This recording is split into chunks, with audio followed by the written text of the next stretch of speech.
अब इनके बाद मेरी फहरिस्त में अगला जो नाम है उस शख्सियत से भी आप लोग बखूबी वाकिफ हैं।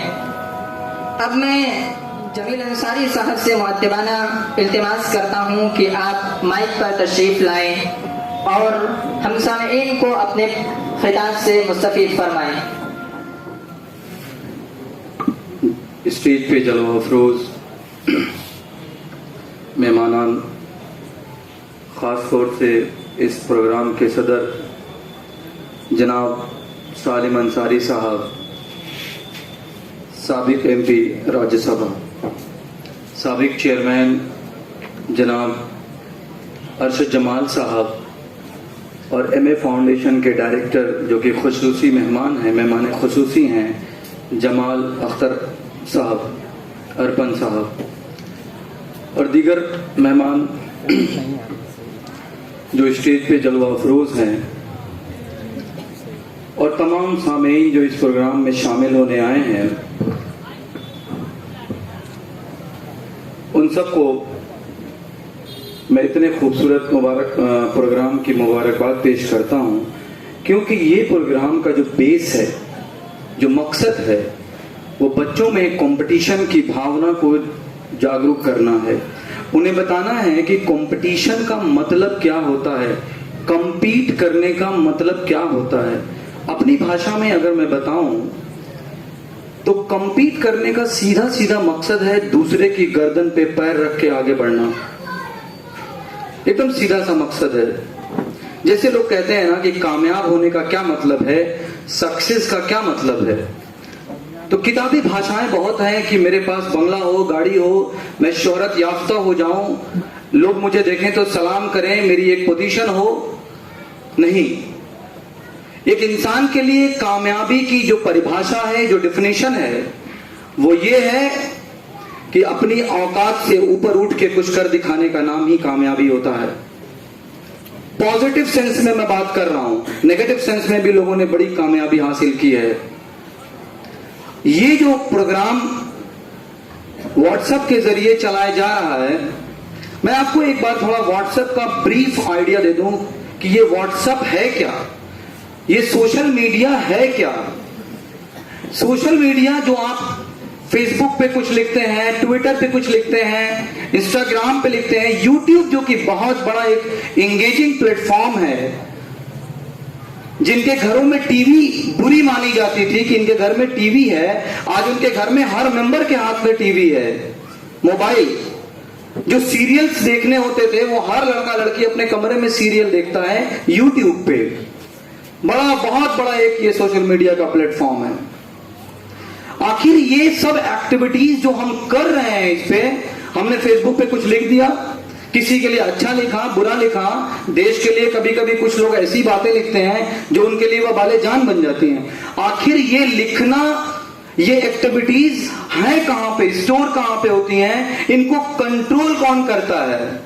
ऐसा मान लीजिए कि पूरी दुनिया में एक कैमरा लगा दिया गया है, आसमान के ऊपर पूरा एक कैमरा लगा दिया गया है और हर इंसान की एक्टिविटी को कैद किया जा रहा है। आपसे रजिस्ट्रेशन कराया जाता है व्हाट्सएप पे, जीमेल आईडी पे, व्हाट्सएप पे, यूट्यूब पे, हर जगह आपसे बेसिक रजिस्ट्रेशन मांगा जाता है। आपको चूंकि मजा आता है ये चीजें करने में, तो आप खुशी खुशी देते हैं और आपके जरिए की गई हर एक्टिविटी को उनके सर्वर में नोट किया जाता है। सर्वर वही समझ लीजिए मोटी मोटा एक कैमरा टाइप है, जिसमें कुछ भी आपने लिखा आप खुश हो जाते हैं कि मैंने डिलीट कर दिया। वो डिलीट नहीं होता, वो उनके अमेरिका में एक सर्वर लगा हुआ है, वहां पे वो स्टोर होता है। और ये जान लीजिए कि उस कनेक्शन के जरिए आपकी एक्टिविटीज, किसी ने फेसबुक पे लिखा, कितना अच्छा लिखा हुआ है, अल्लाहू अकबर, खाने काबा की तस्वीर, देखे कौन असली मुसलमान है जो लाइक करता है। आप जज्बाती होते हैं, लाइक करते हैं। इतनी अच्छी मंदिर है, देखे कौन लाइक करता है। आप कहते हैं हम लाइक नहीं करेंगे। ये एक्टिविटीज आपसे कराई जाती है और हम में से किसी को अमेरिका जाने का मौका मिलता है तो 2 साल पहले जब वीजा की प्रोसेसिंग शुरू होती है तो आपकी सोशल मीडिया को खंगाल के रख दिया जाता है अगर आपके नाम में अहमद और मोहम्मद लगा हुआ है। जब आप जाते हैं वहां पे तो एग्जिट होने से पहले वो पूरी सोशल मीडिया की रिपोर्ट आपके सामने रखी जाती है और आपसे पूछा जाता है कि आपकी मेंटेलिटी कैसी है। आपने इतनी खूबसूरत बिल्डिंग जो कि मंदिर है, आपने उसको लाइक क्यों नहीं किया? आपने सिर्फ अल्लाह अकबर को लाइक किया, राम को लाइक नहीं किया, जबकि कहा गया है कि 1,24,000 पैगंबर आए हैं, हो सकता है कि राम भी एक नबी रहे हो। आपने क्यों नहीं लाइक किया? आप कट्टरवादी हैं, आप सिर्फ एक मसलक के लिए सोच रखते हैं। इस तरह की प्रॉब्लम से आप घिर जाते हैं। इसलिए मैं बताऊं कि व्हाट्सएप, यूट्यूब, कुछ भी अगर आप इस्तेमाल करते हैं तो बी अलर्ट। आप लिख के मिटा नहीं सकते, बी अलर्ट।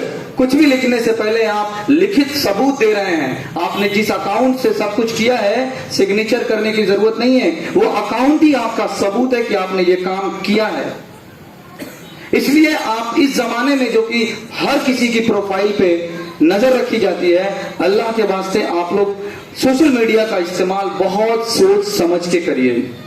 दूसरी बात, मैं अक्सर, चूंकि 2.5 साल हो गया मुझे दिल्ली से आए हुए, मैं गलियों में चूंकि अब यहीं रहता हूं तो मैं भी टहलता हूं, तो देखता हूं कि हर मोड़ पे बच्चे मोबाइल लिए हुए हैं और पता नहीं क्या बोलते रहते हैं, मार मार मार मार मार, पता नहीं कौन सा गेम खेलते रहते हैं। जिस दुकान में चले जाओ राशन की, 7-8 का ग्रुप है, सबके मुंह में गुटके भरे हुए हैं। किसी से सलाम करिए तो पहले थूकेगा, बाद में जवाब देगा, और पूरा एक ग्रुप बना हुआ है। ये उम्र की जो रेंज है 15 से 18-20 साल है।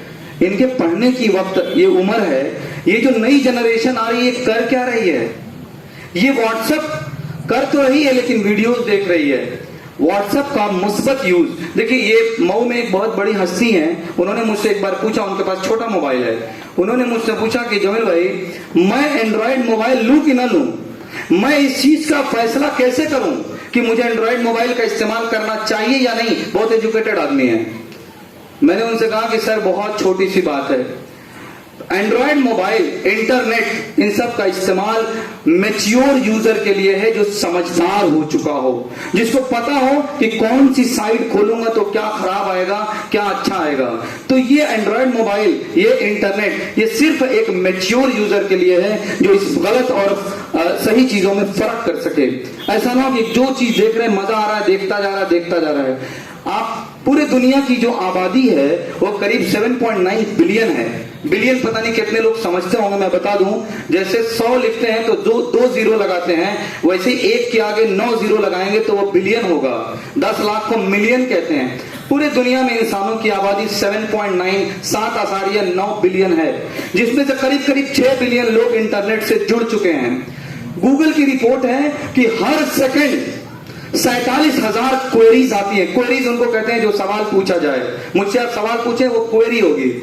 हर सेकंड 47,000 क्वेरीज उसके पास जाती हैं कि हमें ये बताइए कितने लोग इंटरनेट पे हैं। सबसे बड़ा जो आज एंगेजमेंट का प्लेटफॉर्म है वो व्हाट्सएप है। आप देखिए, अभी मैं एजुकेशनल प्रोग्राम है, मैं इसका मुस्बत नेगेटिव तो हर चीज का है। तलवार बनी है, उसका पॉजिटिव और नेगेटिव दोनों एस्पेक्ट है। टीवी बनी है, उसका पॉजिटिव नेगेटिव दोनों है। तो ऐसा तो नहीं है कि हम नेगेटिव समझ के उसको छोड़ देते हैं। अगर हम पॉजिटिव एस्पेक्ट की बात करें, पॉजिटिव मुस्बत नजरिए की बात करें, तो वाकई ये यूट्यूब, ये फेसबुक, ये सोशल मीडिया जो आपके सामने है, ये बहुत ही कमाल की चीज है। आपको फर्ज से अर्श पे ले जाने वाली चीज है। थोड़ी सी दीन की बात जो हो रही थी, मैं उसमें हमेशा एक सवाल पूछता हूं कि अल्लाह की मर्जी के बिना एक पत्ता नहीं हिलता। ये हमारा यकीदा है, ये हमारा ईमान है। लेकिन मैं दूसरी तरफ ये सवाल भी पूछता हूं कि जो लोग अल्लाह को मानते ही नहीं, जो पैगंबर को मानते ही नहीं, जिन्होंने मोहम्मद सल्लल्लाहु अलैहि वसल्लम के नबी होने के बाद अल्लाह से चैलेंज ले लिया, यहूदी लोग, उनको ये गवारा नहीं था कि रेगिस्तान और बंजर में जहां के लोग इतने जाहिल है वहां नबी कैसे आ सकते हैं। अल्लाह से दुश्मनी ले लिया, जिद पे आ गए, वो चांद और मंगल ग्रह पे जा रहे हैं। अल्लाह की मर्जी के बिना एक पत्ती नहीं हिल रही है, और अल्लाह को ना मानने वाला चांद और मंगल ग्रह पे पहुंच रहा है। ये कैसे पॉसिबल हो रहा है? ये बहुत सोचने का मकाम है कि तालीम का मतलब है क्या। तालीम का मतलब है अल्लाह के बंदों को अल्लाह से मिलवाना। हम 1400 साल पहले कुरान में आया कि तमाम ये चांद और जो उपग्रह हैं, प्लैनेट्स हैं, ये सब सूरज के चारों तरफ घूमते हैं। बिल्कुल हमने पढ़ लिया और हमारा यकीन बन गया कि हाँ अल्लाह ने कहा तो सही होगा। मगर अगर कोई इंसान रिसर्च करके प्लेनेट पे जा रहा है और जाके करीब से ये देख रहा है कि सही में घूम रहे हैं, गैलेक्सीज हैं, इस दुनिया से बड़ी बड़ी और दुनिया हैं, और ये साबित कर रहा है कि अल्हम्दुलिल्लाह रब्बिल आलमीन बिल्कुल सही है कि तमाम तारीफ उस अल्लाह के लिए जो तमाम जहानों का मालिक है। हम तो इसी जहान में रहते थे, तमाम जहान कहां से देख पाएंगे। तो जिसने ये रिसर्च किया कि जुपिटर है, मंगल है, नेपच्यून है, ये सब ग्रह के नाम है, वो उसने अल्लाह को अल्लाह के बंदों से मिलाया या नहीं? जो किताब ने कहा है उसने प्रैक्टिकली हमें दिखाया कि नहीं? तो बताइए अल्लाह उससे खुश होगा कि नहीं? ये बहुत बड़ा सोचने का मकाम है। हमें कैद नहीं किया गया कुरान उतार के कि तुम इसी तालीम में रह जाओ, और इसी को एक हमने गलत फहमी का शिकार होके ये कौम बहुत पीछे चली गई है। सिर्फ इस्लामी तालीम, और आज ऐसा वक्त आ गया है कि हमसे कहा जा रहा है कि दीनी तालीम बहुत जरूरी है, दीनी तालीम बहुत जरूरी है। मैं कह रहा हूं जरूरी है, मगर ये जोर तब दिया जा रहा है जब दीनी तालीम लेना, दुनियावी तालीम लेना बहुत जरूरी है। ये जोर तब दिया जा रहा है जब दुनियावी तालीम लेना बहुत बड़ा चैलेंज हो गया है। इतनी महंगी हो गई है पढ़ाई। मैं खुद इस लाइन में हूं। मैं जब आया तो मुझे कहा गया यहाँ पे मेडिकल और इंजीनियरिंग के सपने मत देखिए। मैंने 1 साल 2 साल मेहनत की है अपनी कोचिंग में। 2 बच्चे मेरे पास आए, मैं उन वालिदैन का शुक्रगुजार हूँ जिन्होंने जेई जॉइंट एंट्रेंस एग्जामिनेशन, जिसके थ्रू आप इंजीनियर बनते हैं, IITs में जाते हैं, उसका कोचिंग का खिताब मैंने किया। 2 वालिदैन ने मेरे ऊपर भरोसा जताया और अपने बच्चों को भेजा। अल्लाह रब्बुल इज्जत का मैं बेपनाह शुक्रगुजार हूँ, और इन हस्तियों का जिन्होंने हमेशा मुझे अपनी दुआओं में याद किया है। 2 बच्चे थे और दोनों बच्चे इस बार जेई मेन क्वालिफाई कर गए हैं। सिर्फ 2 बच्चे थे और दोनों जेई मेन क्वालिफाई कर गए हैं। एक का 87% आइल है, एक का 85 है। इन्हीं एग्जाम को क्वालिफाई करने के लिए लोग कोटा जाते थे। 3 लाख, 4 लाख, 2.5 लाख, 3 लाख, जिसकी जैसी हैसियत होती थी खर्च करते थे। इसी मिट्टी में कायम करके क्या हमने जेई क्वालिफाई नहीं कराया? मसला क्या है? मेहनत का, डेडिकेशन का, उनके पीछे लगने का। जब तक दाना जमीन में गिर के गलेगा नहीं, दूसरी बाली नहीं उगेगी। अगर गेहूं के दाने भी आपस में बात करें, मीटिंग करें, इस बार हमको फसल बहुत अच्छी देनी है, लेकिन कोई गेहूं का दाना जमीन में गलने को तैयार ना हो, तो क्या फसल अच्छी होगी? कतई नहीं होगी। मीटिंग और प्रोग्राम होना बहुत जरूरी है, स्ट्रेटजीज बनाना बहुत जरूरी है, मगर कुर्बानी देने के लिए भी हमारे ही बीच में से लोग जो उस लायक है उनको खड़े होना पड़ेगा। खड़े नहीं होंगे तो ये जान लीजिए सरकार का जो मकसद है वो तो अपना आगे बढ़ ही रहा है। आप किसी को ब्लेम नहीं कर सकते। 5 साल बाद, आज आपकी पढ़ने की उम्र है, 5 साल बाद आप अपनी कामयाबी और सक्सेस को सेलिब्रेट करने के बजाय 5 साल बाद आप कमियां गिना रहे हैं। मैं इसलिए नहीं पढ़ सका, मैं उसलिए नहीं पढ़ सका, मेरे पास जराए नहीं थे, मैं पीछे हो गया। अरे नहीं भाई, आपको सब कुछ मिलेगा, आप पढ़ने के लिए तैयार होइए।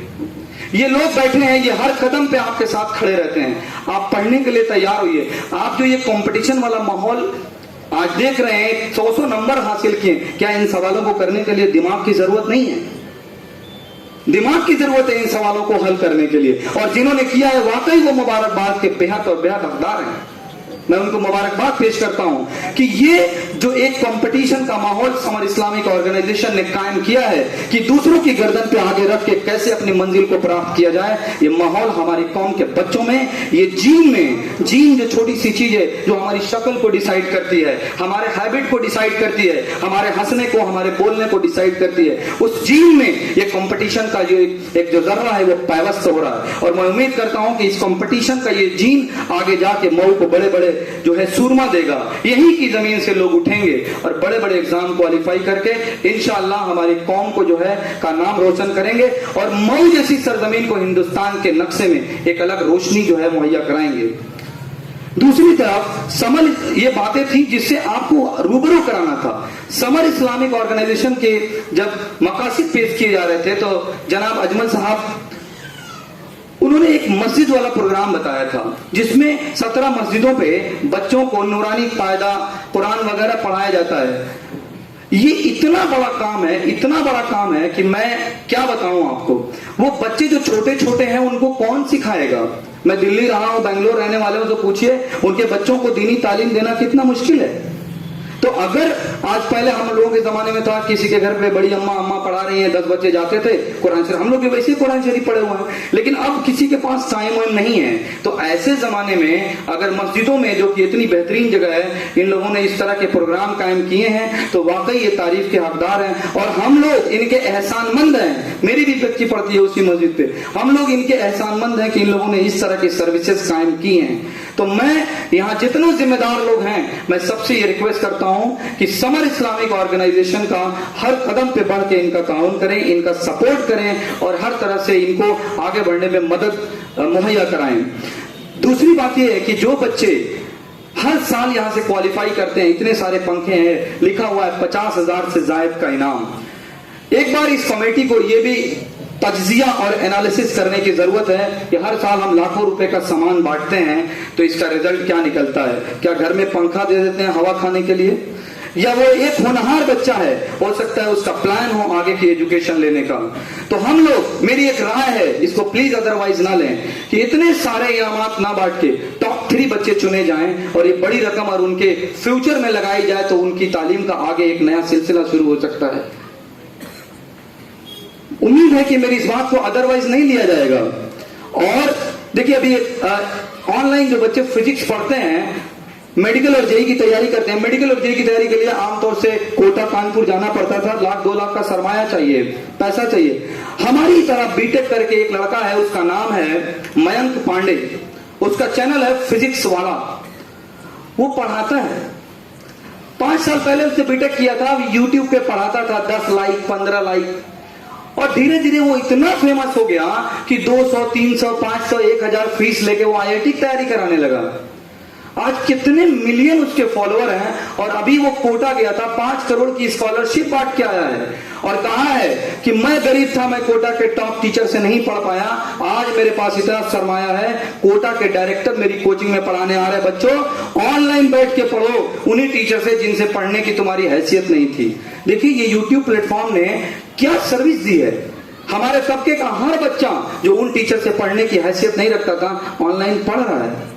तो इन ऑनलाइन के प्रोग्राम को आप पॉजिटिव वे में लीजिए, घर में बैठ के इस लॉकडाउन के टाइम को यूज कीजिए। और देखिए अगर हमको इस बात का एहसास है कि इस 2 सालों में लॉकडाउन में हम लोग बहुत पीछे चले गए, तो हम पीछे गए हैं, बाकी कौमें पढ़ रही है। मैं भी मऊ में बड़ी जो खासतौर से जो एजुकेटेड लोग हैं, बड़ी जाति के लोग हैं, उनसे टच में हूं, उनके बच्चे कोटा भी पढ़ रहे हैं और घर घर एक एक टीचर लगा के ट्यूशन भी ले रहे हैं, वो पीछे नहीं है। क्यों? क्योंकि इंटर में बीए में आपको प्रमोट कर दिया जाएगा, मेडिकल कॉलेज में आपको बिना एग्जाम के नहीं अंदर दाखिल कराया जाएगा, न जेई में न आईएएस में। तो ऐसे आप आगे बढ़ते जा रहे हैं मौज कर करके कि हर साल पेपर नहीं हो रहा है, और जब जाएंगे आप वहां पे नौकरी के लिए तो आपका बहुत टफ पेपर कराया जाएगा। तो जो उनके बच्चे जो समझदार हैं, जो इस एजुकेशन में भले प्रमोट हो रहे हैं लेकिन पढ़ रहे हैं कायदे से, उस समय वो क्वालिफाई कर जाएंगे और आप लौट के घर चले आएंगे। अभी कोविड में प्रमोट होने वाले बच्चों की मार्कशीट पे कोविड लिख दिया जाएगा। जब आप जाएंगे एग्जाम के लिए तो बोलेंगे यू आर प्रमोटेड, आप प्रॉपरली पास नहीं हो, एक एग्जाम देना पड़ेगा, तब आप नौकरी के लिए एलिजिबल रहोगे। तो बताइए जो हंस खेल के मौज से पास हो गए, अभी कुछ नहीं आता, 4 साल बाद जब नौकरी लेने जाओगे तो क्या इंटर का एग्जाम दोगे तुम? तो अल्लाह के वास्ते जो कोई भी जो कुछ भी पढ़ रहा है सीरियसली पढ़े। पूरे दुनिया में, अभी अरशद जमाल साहब का मैं प्रोग्राम देख रहा था, मऊ में एक बच्चे को मिशिगन यूनिवर्सिटी में जो है उर्दू पढ़ाने के लिए सेलेक्ट किया गया। पूरी दुनिया में एजुकेशन का एक बूम है, एक क्रांति है, हर जगह अच्छे एजुकेटर चाहिए। मैं कह रहा हूं आप में क्वालिटी है, आप कोटा जाइए, कानपुर जाइए, आपसे कक्षा 1 की भी मार्कशीट नहीं मांगेगा। आप कोटा पढ़ाने जाइए, करोड़ों रुपया लोगों के पैकेज है, आपसे पूछेगा भी नहीं कि आपने बीटेक किया है कि बीएससी किया है। आप अपना बायोडेटा देंगे, वापस कर देगा, बोलेगा नहीं सर डिग्री नहीं चाहिए। आप पढ़ाना चाहते हैं क्लासरूम में जाइए, पढ़ा के दिखाइए। हमारे बच्चे अगर सेलेक्ट करेंगे तो हम भी आपसे खुश हैं। और डिग्री से यहाँ पढ़ाई नहीं होती, वहां हजारों करोड़ का टर्नओवर चलता है, कोटा कानपुर इन जगहों पे।